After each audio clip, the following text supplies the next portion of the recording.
Hello मित्रहरू, फेरि पनि स्वागत छ सेफ स्कुलमा। आज हामी विशेष गरेर आज पनि कुनै नयाँ म्यासेज तपाईँहरूलाई दिन चाहन्छु, नयाँ सन्देश दिन चाहन्छु, ताकि तपाईँहरूको सेफ बन्ने यात्रामा एउटा सानो सिँढी जस्तो एउटा स्टेप जस्तो बन्न सकोस्। धेरै समय पश्चात फेरि पनि भिडियो लिएर आएको छु, किनकि व्यस्तताको बावजुद धेरै भिडियो प्रोडक्सन गर्ने टाइम नहुनु, काम सेफको लागि बिजी हुन्छ होइन, काम प्रोडक्सन हुन्छ, काम बिजी हुन्छ, त्यसले गर्दा धेरै भिडियोहरू बनाइराख्नु पाइँदैन। तर भएको समय, उपलब्ध समय फुर्सदमा भने बनाएर तपाईँहरूलाई फेरि नयाँ नयाँ कुराहरू सिकाउने प्रयास जारी रहन्छ।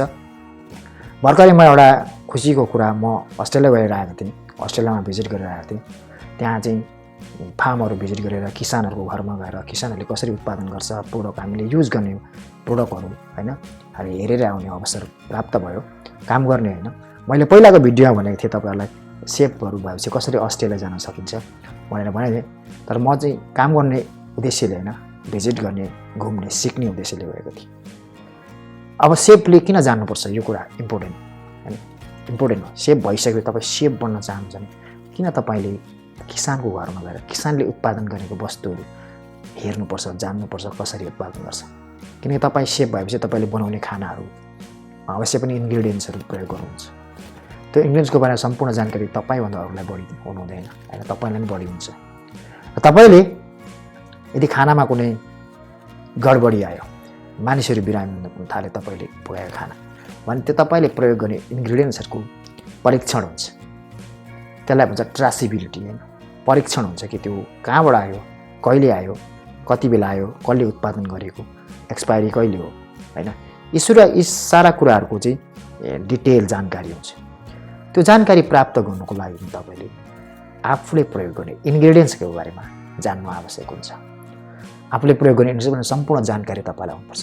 त्यसैले किसानको जग्गामा, किसानको घरमा, खेतमा उसले पालेको भैँसी, उसले उत्पादन गरेको दुध, उसले उत्पादन गरेको तरकारी, उसले गरेको राइसहरू होइन, फुड आइटमहरू अथवा मासु प्रोटिन आइटमहरू पनि तपाईँले जान्नु आवश्यक छ। किनकि तपाईँलाई केही भइहाल्यो भने, तपाईँलाई पकाएको खानामा केही भइहाल्यो भने, गडबडी आयो भने तपाईँले त्यसलाई ट्रेस ब्याक गर्न सक्नुहुन्छ, तपाईँले देख्न सक्नुहुन्छ होइन, यसरी उत्पादन भएको थियो, यसरी सुरक्षित छ यो भनेर तपाईँलाई कन्फिडेन्स आउँछ। तपाईँले बनाउने खाना यो एकदम हेल्दी तरिकाले उत्पादन गरिएको, सुरक्षित तरिकाले उत्पादन गरेको किसानले बनाएको खाना हो, प्रयोग गरिरहेको छु मैले होइन। त्यही भएर तपाईँले जान्नु आवश्यक छ। विशेष गरेर होटल लाइनमा सेफ बन्नलाई टेक्निकल पकाउने कुरा, टेक्निकल होइन, कुकिङ मेथडहरू होइन, यस्ता कुराहरू भनेको त तपाईँले सिक्नुहुन्छ हुन्छ, होटल लाइनमा पनि सिकाउँछ टेक्निकल पार्ट्सहरू।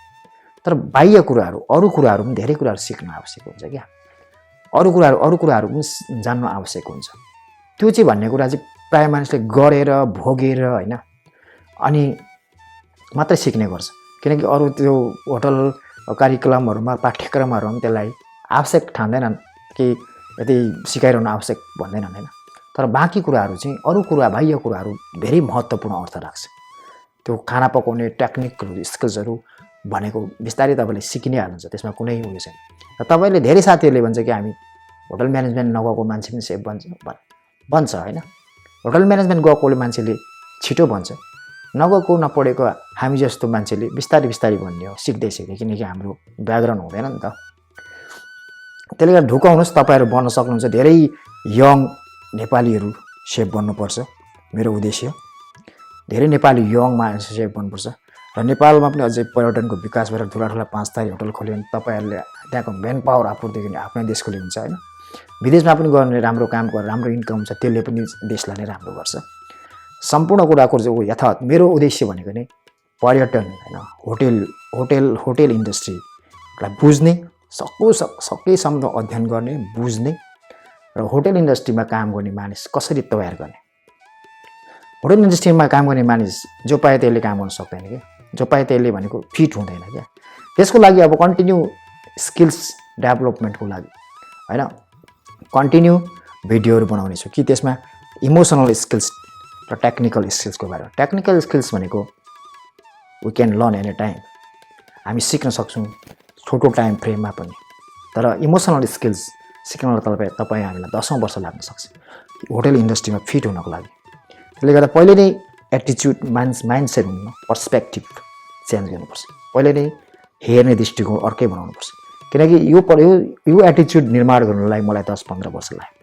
किनकि यसरी हेर्ने दृष्टिकोण मेरो पहिला थिएन कि होटल लाइन भनेको भात पकाउने हो गाने हो खाने हो सुत्ने हो आउने हो बस्ने हो तर यो इन्डस्ट्रीको गेम चेन्जर होइन यो इन्डस्ट्रीको बिहाइन्ड द सिन अर्कै छ अर्कै प्रिन्सिपल अर्कै थ्योरी अर्कै कन्सेप्टबाट चलिरहेको हुन्छ जब तपाईँ माथिल्लो पोजिसनमा जानुहुन्छ तपाईँले यो कुराहरू बुझ्नुहुन्छ अहिले तपाईँ बिगिनर हुँदाखेरि तपाईँ होटल लाइनमा छिर्नु भएको छैन सेफ बन्नै भएको छैन बन्दै हुनुहुन्छ खोज्दै हुनुहुन्छ अब बनिसक्नु भएको छ भने सानो पोजिसनमा तपाईँ बस्नु भएको छ भने तपाईँलाई अहिले थाहै हुँदैन यसको भित्री क्लु के हो होटेलियर बन्नुको अर्थ होटेल हस्पिटालिटी इन्डस्ट्री नै के हो भनेर बुझ्नुपर्छ क्या मान्छे त्यहाँनिर कस्तो खालको माइन्डसेट कन्सेप्ट होइन माइन्डसेट अफ एटिच्युड लिएर छिरेको हुन्छ र तिनीहरू सफल भन्छ त्यही भएर विषयमा अब कन्टिन्यू भिडियो बनाएर कुरा गर्ने छ thank you very much so much after long time होइन किप वाचिङ बी कनेक्टेड विषयहरू बिजी हुन्छ त्यसले गर्दा म सधैँभरि भिडियो बनाउन पाउँदिनँ यस्तो इम्पोर्टेन्ट सिक्रेट कुराहरू जुन होटल इन्डस्ट्रीमा लागू हुन्छ त्यो कुराहरू कन्टिन्यू भन्दै जानेछु म तपाईँहरूलाई thank you so much by by